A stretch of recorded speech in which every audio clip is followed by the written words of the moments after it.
05 for closed head injury. He's got a mannequin in brackets for that.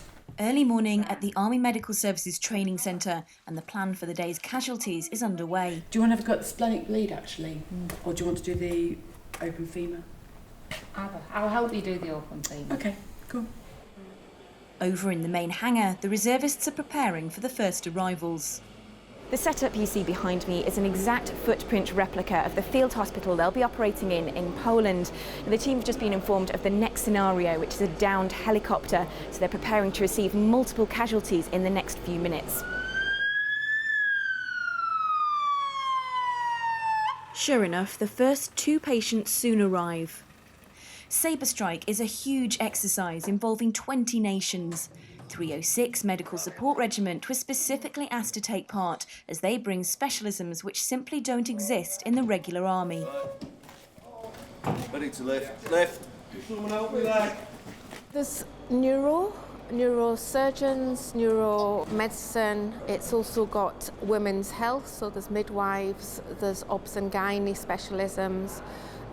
It's got tropical medicine, and it's also got paediatrics and max fax. It's absolutely massive exercise in Eastern Europe, and it's a great opportunity for interoperability, joint working, and learning from each other. 306 is providing support to the Americans. People work in slightly different ways in slightly different organisations, so it's important that we learn the best things that they have, and they can learn from us as well, the good things that we have as well. OK, can you feel here? No. Can you feel here?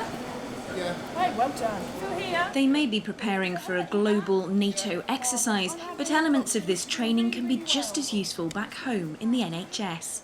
We had a patient a couple of weeks ago that was very, very poorly, was losing a lot of blood. So the equipment was brought to me, with seniors were in hand to come and help me, and when it came to it, they didn't know how to use a bit of equipment.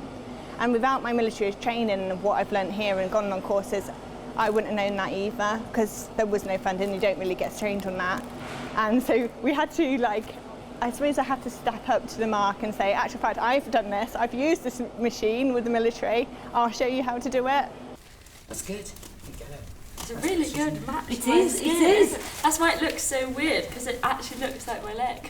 Back in makeup, Private Parks is being made up as the next patient. What kind of a dog is it? Because it's a good bag. German Shepherd. Yeah, Or a Rottweiler. I mean, to make it realistic, I mean, the ambulances, when they come in, they have the sirens going round, so that gets everybody's heart rate and the adrenaline going inside the hospital complex. I mean, you were a casualty yesterday. What was it like for you as a casualty yesterday? Yeah, it was good. It's good that the patient flow is literally real, so you go into the ED and then they wheel you to the operating theatre. And then, so it's like an actual, yeah, and it's done in the proper time frame. So we need to do a primary survey, yeah? Whilst this is the 8th year of Exercise Sabre Strike, it's the first time 306 have been involved. Once their pre-deployment training is complete, they'll be ready to put it into practice in Poland in June. Hannah King, Forces News in York.